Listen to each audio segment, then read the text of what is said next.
सच्चिदानंद सद्गुरु साईनाथ महाराज की जय. ஓம் சாய்ராம். ஸ்ரீ சாய் சச்சரிதம் ஓவிகள் கருத்துரை அத்தியாயம் 27. தீட்சை அனுக்கிரக தானம். ஸ்ரீ கணேசனை வணங்குகின்றேன். அறிவை அளிப்பவளான அன்னை ஸ்ரீ சரஸ்வதி தேவியை வணங்குகின்றேன். ஸ்ரீ குருதேவரை வணங்குகின்றேன். ஸ்ரீ குல தேவதையை வணங்குகின்றேன். ஸ்ரீ சீதா ராமச்சந்திரனை வணங்குகின்றேன். ஸ்ரீ சத்குரு சாய்நாத் மகாராஜை வணங்குகின்றேன். திடமான மனத்துடன் சத்குருவின் பாதங்களை வணங்குவதன் மூலம் பிரம்மா, விஷ்ணு, மகேஸ்வர் ஆகிய 3 தெய்வங்களையும் வணங்கிய பலன் கிடைக்கும். சத்குருவை வழிபடுவதென்றால் பரபிரம்மத்தை வழிபடுவதாகும். சத்குருவை வாழ்த்துவது பரவசத்தை வெளிப்படுத்துகின்றது. சமுத்திரத்திலே ஒரே ஒரு முறை நீராடினால் யாத்ரீக ஸ்தலங்கள் அனைத்தையும் தரிசித்த புண்ணியத்தை பெறுவது போல சத்குருவினுடைய பாதங்களில் உறுதியுடன் தஞ்சமடைந்தால் எல்லா கடவுள்களின் தரிசனத்தையும் அடைகின்றார். ஹே சத்குரு சாய்நாத் தேவ், எல்லா புகழும் உனக்கே. முக்தியை அருளும் கல்பதரு சாய்தேவ், எல்லா புகழும் உனக்கே. ஹே சாய்நாத், சுய மரியாதை கடலே உமக்கு மகிமை. கதையை கேட்கவும் எங்களுக்கு மரியாதை கொடுக்கவும் உங்களை தூண்டுகின்றீர்கள். சாதக பறவை எப்படி மேகங்களில் இருந்து நீருக்காக ஆவலுடன் காத்திருப்பது போல பக்தர்கள் உங்கள் கதையை கேட்க ஆவலுடன் காத்திருக்கின்றார்கள். உங்கள் கதாமிருதத்தை உட்கொண்ட பிறகு அந்த பக்தர்கள் அனைவரும் எப்பொழுதும் மகிழ்ச்சியாக இருக்கட்டும். ஹே சாய் தேவா, உன்னுடைய அந்த அன்பான கதையை கேட்கும்போது எங்கள் 8 புலன்களும் விழித்து எழுகின்றன. தூய அன்பினுடைய வியர்வை ஓடைகள் எங்கள் உறுப்புகளில் இருந்து வெளியேறத் தொடங்குகின்றன. எங்கள் கண்களிலே ஆனந்த கண்ணீர் பெருகட்டும். இந்த ஆன்மா, அதாவது எங்கள் ஆன்மா, உங்கள் பாதங்களிலே என்றும் நிலைத்திருக்கட்டும். உங்கள் கதையை கேட்டதும் அனைவரது மனதிலும் உற்சாகம் பொங்கியது. உடம்பு சிலுசிலுத்து உற்சாகத்துடன் எழுந்து நின்றது. 8 புலன்களும் மகிழ்ச்சியுடன் எழுந்ததால் அவர்களின் கண்களில் இருந்து தொடர்ந்து கண்ணீர் வழியத் தொடங்கியது. பரஸ்பர பாகுபாடு, முரண்பாடுகள், சச்சரவுகள், சிறியவர் பெரியவர், உயர்ந்தவர் தாழ்ந்தவர் என எல்லா வேறுபாடுகளும் நமக்குள் இருந்து களையப்பட வேண்டும்.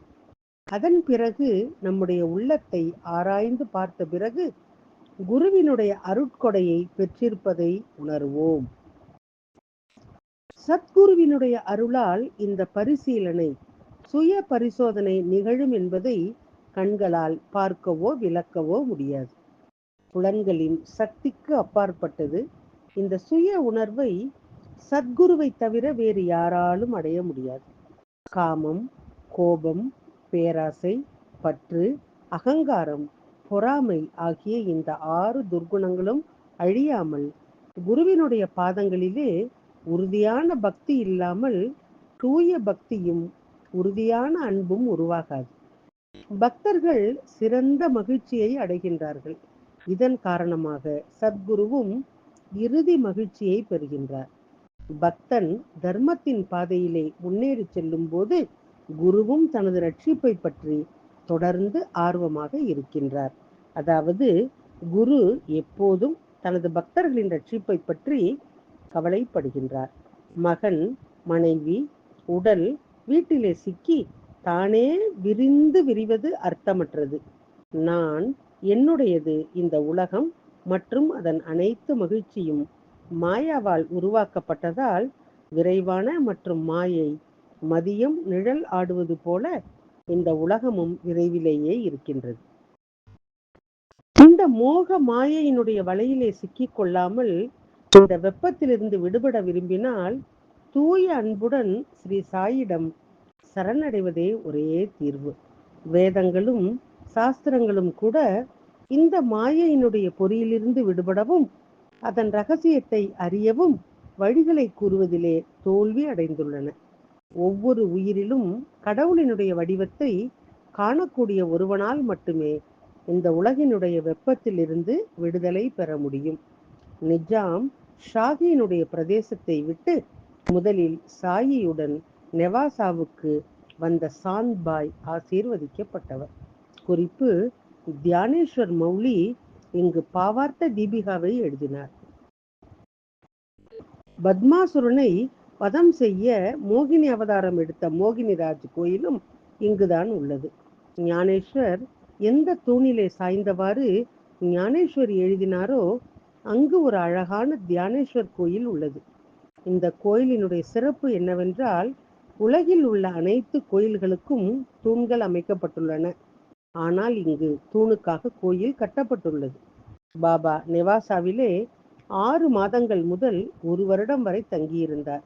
அவர் அங்கு தங்கியிருந்த காலத்திலே கானடா கிராமத்தினுடைய ரகூரி மாவட்டம் ஸ்ரீ காமா பாபாவுடன் தங்கும் வாய்ப்பு கிடைத்தது.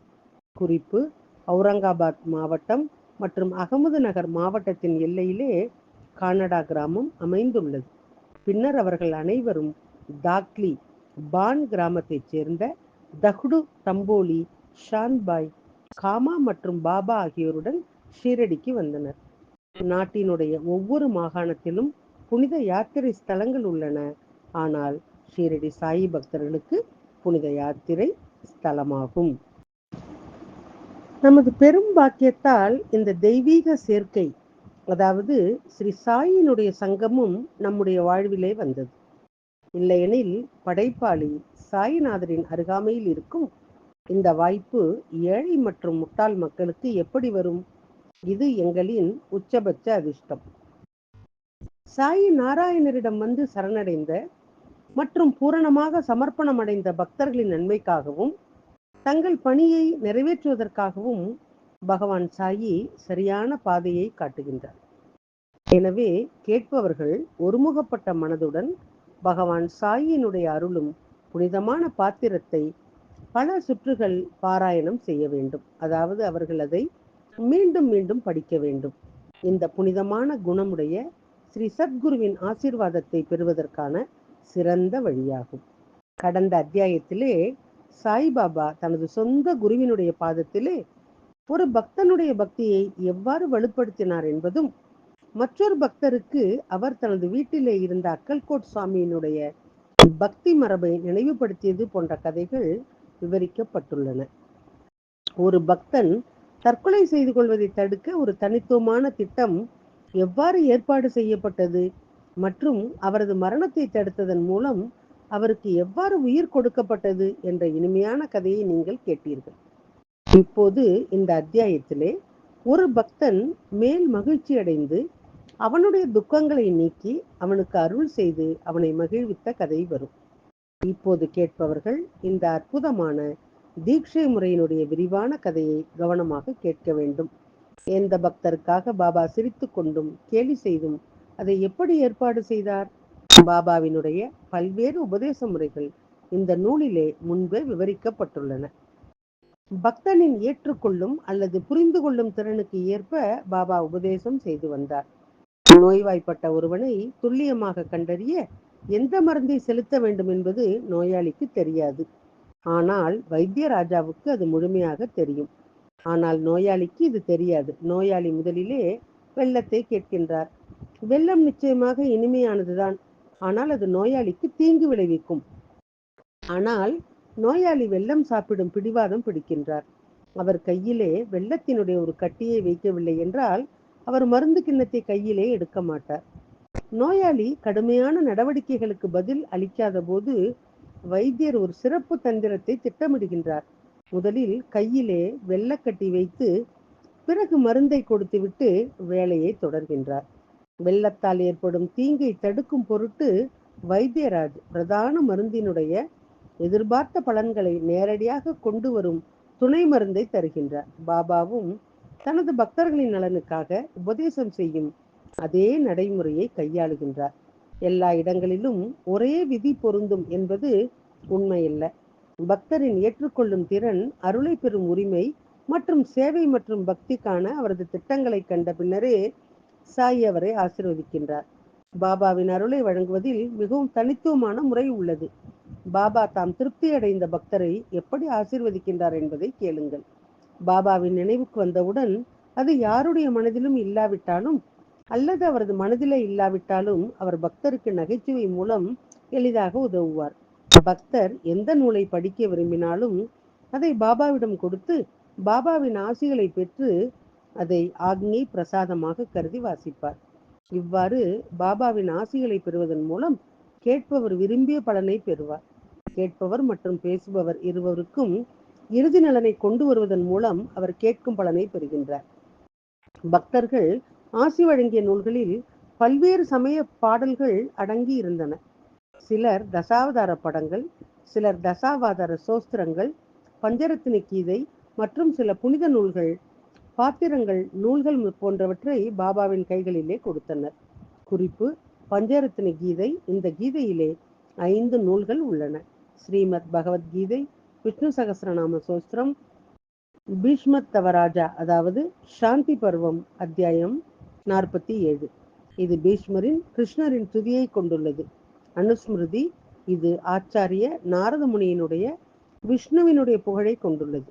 கஜேந்திர மோக்ஷம் இதில் ஸ்ரீமத் பாகவதத்தின் 8ஆம் பகுதியில் உள்ள அத்தியாயம் 2, 3 மற்றும் 4 விளக்கம். சில பக்தர்கள் தாஸ்கனு எழுதிய சந்த் லீலாமிருதம் மற்றும் பக்த லீலாமிருதம் நூல்களை வழங்குவார்கள். சிலர் மராத்தி மொழியின் மூல நூலான விவேக சிந்தாமணியை வழங்குவார்கள். பாபா இந்த புத்தகங்கள் அனைத்தையும் ஷாமாவிடம் அதாவது மாதவராவிடம் பாதுகாப்பிற்காக ஒப்படைப்பார். அவர் இந்த நூல்கள் மற்றும் புத்தகங்கள் அனைத்தையும் ஷாமாவிடம் ஒப்படைத்து அவற்றை ஒழுங்கு அமைக்கப்பட்ட முறையிலே பாதுகாக்க உத்தரவிட்டார். ஷாமா அவருடைய கட்டளைகளுக்கு கீழ்ப்படிந்து அந்த புத்தகங்களை பாதுகாப்பாக வைத்திருப்பார்.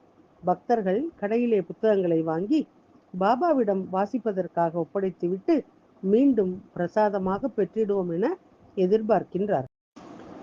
பாபாவின் இயல்பு தாராளமாகவும் இரக்கமாகவும் இருந்தாலும் புத்தகத்தை கொடுப்பதற்கு தைரியம் தேவைப்பட்டது. அதனால்தான் பக்தர்கள் மாதவராவை சேர்த்து வைத்து அவரை மத்தியஸ்தராக வைத்து பாபாவின் முன் நூல்களை வைத்தார்கள். பாபாவின் மனோபாவத்தை கண்டு பக்தர்கள் ஷாமாவின் மூலம் நூல்களை பாபாவின் கைகளிலே வைப்பார்கள். பாபாவும் நூல்களின் முக்கியத்துவம், பக்தனின் பக்குவம், நூல் படிக்கும் திறன், மனதளவிலே தயார்படுத்துதல் மற்றும் ஒவ்வொரு சூழ்நிலையையும் முழுமையாக அறிவார். பக்தர்கள் பாபாவின் கர கமலத்தில் புத்தகங்களை வைத்திருப்பார்கள். பாபாவும் ஆர்வத்துடன் புத்தகங்களை பார்ப்பார். அப்போது பக்தர்கள் அவைகளை திரும்பவும் பெற பாபா முன் கைகளை நீட்டுவார்கள். ஆனால் பாபா அந்த புத்தகத்தை அந்த பக்தரிடம் கொடுக்காமல் அதை மாதவராவிடம் கொடுத்து இப்போதைக்கு அதை உன் சேகரிப்பிலே வைத்துக்கொள் என்பார். விஷயத்தை தெளிவுபடுத்த மாதவராவ் மீண்டும் ஒருமுறை பாபாவிடம் கேட்பார். பாபா, பக்தர்கள் உங்கள் ஆசீர்வாதத்தை பெறுவதற்காக மட்டுமே அந்த புத்தகத்தை உங்களிடம் கொடுத்திருக்கின்றார்கள். அது அவர்களுக்கு திரும்ப கிடைக்கும் என்று எதிர்பார்க்கின்றார்கள். அந்த பக்தரிடம் அந்த புத்தகத்தை நான் திருப்பி தர வேண்டுமா? அப்போது பாபா ஷாமாவிடம் சொன்னார், தற்போதைக்கு அதை உன்னிடம் வைத்துக்கொள். ஒரு முறை பாகவத கிரந்தத்தை படிப்பதிலே ஆர்வமுள்ள பக்தர் காக்கா மகாஜனி பாகவத கிரந்தத்தின் பிரதியை எடுத்துக்கொண்டு ஷீரடியை அடைந்தார். மாதவராவ் ஷீரடியில் உள்ள மகாஜனி காக்காவினுடைய இடத்திற்கு அவரை சந்திக்க வந்தார். அருகில் கிடந்த பாகவத புத்தகத்தின் பிரதியை எடுத்து நிதானமாக படிக்க ஆரம்பித்தார். அதே பிரதியை கையில் எடுத்துக்கொண்டு மஸ்ஜித் மாய்க்கு சென்றார். பின்னர் பாபா ஷாமாவிடம் புத்தகத்தை பற்றி கேட்க ஆரம்பித்தார். பாபா ஷாமாவிடம் கேட்டார், இது எந்த புத்தகம்? பிறகு ஷாமா பகவத் புத்தகத்தின் ஒரு பிரதியை பாபாவின் கைகளிலே கொடுத்து புத்தகம் சம்பந்தமாக கோரிக்கை வைத்தார். பாபா அந்த தருணத்தை பார்த்துவிட்டு புத்தகத்தை ஷாமாவிடம் திருப்பி கேட்டார். காக்கா மகாஜனி பாபாவுக்கு வழங்கிய அதே புத்தகத்தின் நகல் இதுவாகும். மேலும் பாபாவின் கையால் தொட்ட பிறகு மகாஜனி ஏற்கனவே பாபாவின் ஆசீர்வாதத்தையும் பிரசாதத்தையும் பெற்றிருந்தார். அப்போது மாதவராவ் பாபாவிடம், இந்த பிரதி காக்கா மகாஜனியுடையது, படிக்க மட்டுமே கேட்டேன் என்று தெளிவாக கூறினார். அப்போது பாபா, நான் இந்த புத்தகத்தை கொடுத்துள்ளேன், எனவே இந்த புத்தகத்தை உங்களிடம் வைத்துக் கொள்ளுங்கள். என்றாவது ஒரு நாள் இந்த புத்தக படிப்பு பயனுள்ளதாக இருக்கும், அதாவது அருங்காட்சியகத்தில் பயன்படுத்தப்படும் என்று கூறினார். சில காலம் கழித்து காக்கா மகாஜனி மீண்டும் தரிசனத்திற்காக ஷீரடிக்கு வந்தார். அவருடன் மற்றொரு நார் பாகவத புத்தகத்தை கொண்டு வந்து சாய் சமர்த்தரின் ஆசீர்வாதத்திற்காக கைகளிலே வைத்தார். பாபா அந்த புத்தகத்தை காக்கா மகாஜனியிடம் பிரசாதமாக திருப்பி கொடுத்து, நன்றாக வைத்துக்கொள், ஆனால் கவனமாக படியுங்கள், இது உங்களுக்கு நல்ல மற்றும் கெட்ட சூழ்நிலைகளில் பயனுள்ளதாக இருக்கும் என்றார். மேலும் பாபா, இதை யாருக்கும் கொடுக்க வேண்டாம், இது உங்களுக்கு பயனுள்ளதாக இருக்கும் என்றார். பாபா இதை அழுத்தமாக சொன்னார். காக்கா அவரை அன்புடன் வணங்கினார். சாயி மகாராஜ் அவருடைய அனைத்து விருப்பங்களும் அபிலாஷைகளும் நிறைவேறியது. தன்னலமற்ற மாணவர், அவருக்கு எதிலும் ஆர்வமோ சுயநலமோ இல்லை. பாகவத தர்மபடி அவருடைய நடத்தை. அந்த யதி தர்மி சாயி சமர்த்தருக்கு எதையும் சேகரிப்பதிலே என்ன ஆர்வம்? ஆனால் பாபாவின் மனதிலே என்ன இருக்கின்றது என்பதை யாரால் அறிய முடியும்? ஆனால் இந்த புத்தகத்தின் சேகரிப்பு ஒரு பயனுள்ள ஊடகமாகவும் பக்தர்கள் கேட்கும் வழிமுறையாகவும் இருக்கும். உண்மையிலே இந்த கேட்கும் ஊடகம் மிகவும் புனிதமாகவும் பக்தியினுடைய முதல் படியாகவும் இருக்கும் என்பது நிச்சயம். ஷீரடி இப்போது புனித யாத்திரை ஸ்தலமாக வளர்ந்து பிரபலமடைந்துள்ளது. உலகம் முழுவதிலும் இருந்து பாபாவின் பக்தர்களும் பயிற்சியாளர்களும் இங்கு கூடுகின்றார்கள். பாபாவின் ஞான அமர்வை நடத்துவார். அத்தியாயம் 27, தீக்ஷை அனுகிரக தானம், ஓவிகள் மற்றும் கருத்துரை அடுத்த தொடரில் கேட்கலாம். சாயியை பணிவோம். சாந்தி நிலவட்டும். ஓம் சாய்ராம். श्री सच्चिदानंद सद्गुरु साईनाथ महाराज की जय।